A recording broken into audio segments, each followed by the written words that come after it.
Bentley is one company that is well aware of its heritage and its history. Some of that heritage involves motorsports. More importantly, it involves the greatest race in the land, 24 Hours of Le Mans. Started in 1923, Bentley was there from the beginning. To celebrate that history and that heritage, Bentley is leaning on its Le Mans love.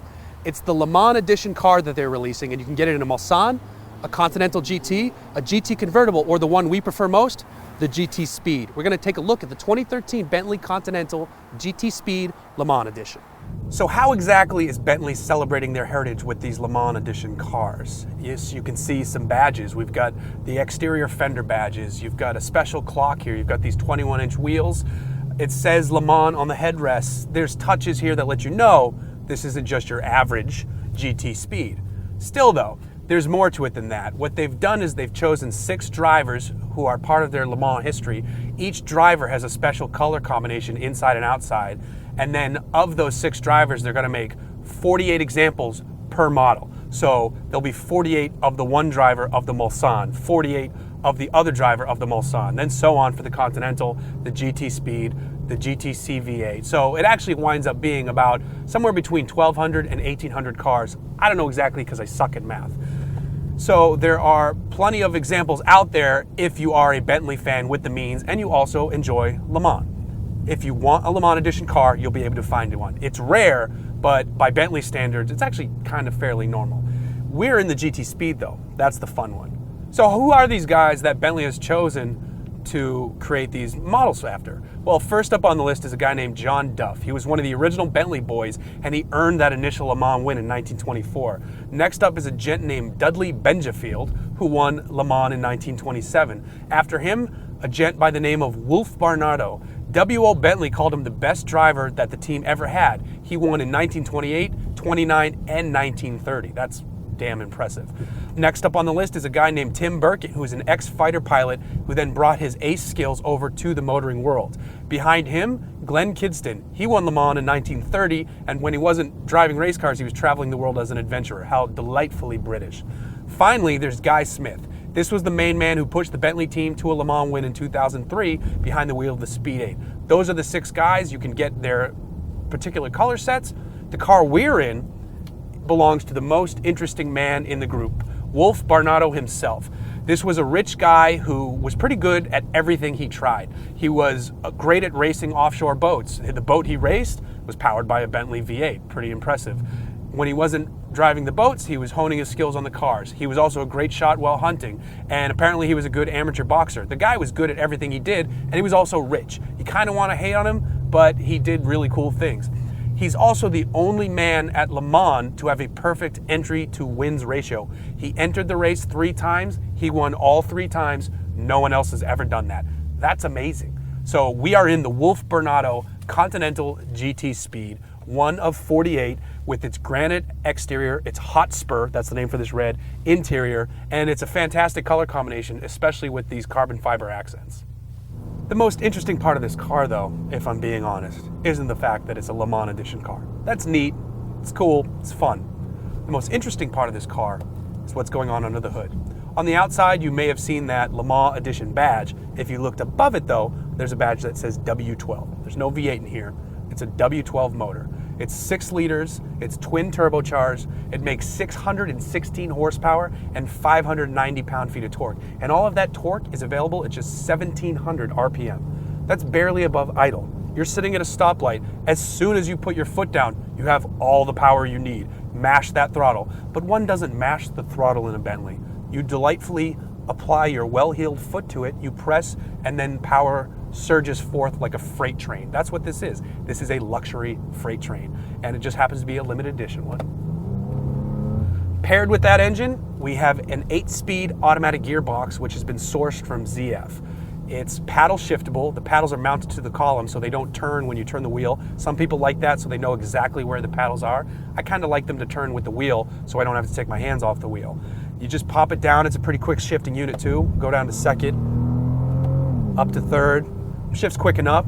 If you put it into sport mode, it could shift quickly on its own. It would downshift for corners, but if you just leave it in drive, it drives like a Bentley. It's very smooth. There's no over aching urgency here. It's just a smooth, luxurious, ultra exotic ride, and that's what Bentley owners are craving. Most of them aren't going to use the paddles. The whole time I've been driving this car, I kind of stuck to the paddles so I can let the engine wind out and hear the noise from that optional extra GT Speed exhaust system.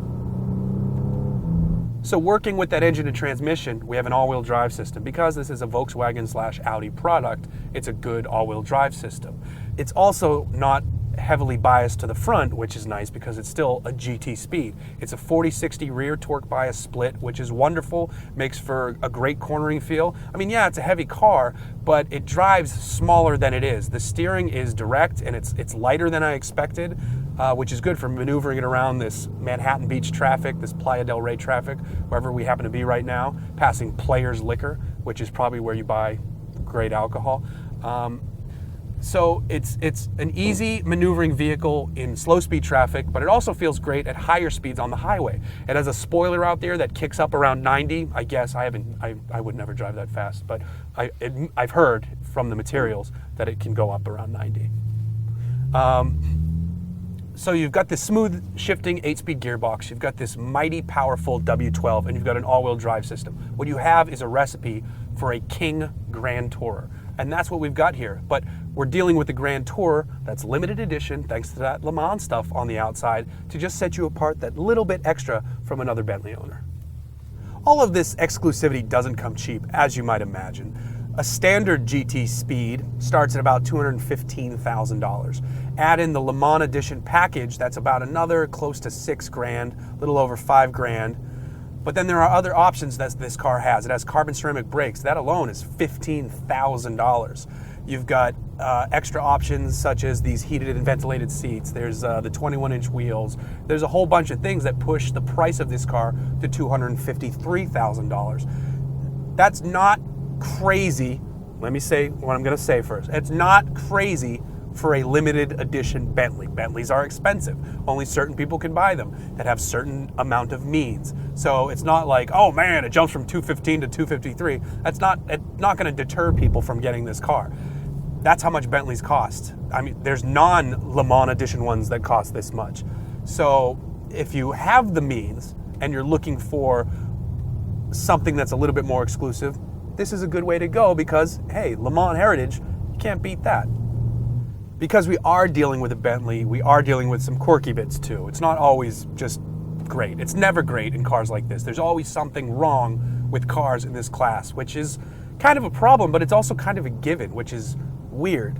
The infotainment system, for example, is dated. It's behind. Considering this is a Volkswagen product, if they put the unit from the Golf in here and just put a Bentley badge around it, it would be infinitely light years better than what we're dealing with. There's no USB input. I am connected by Bluetooth, which is fine, but still, there should be a USB input in a $253,000 car. The back seats, it has them. I'm put my backpack there.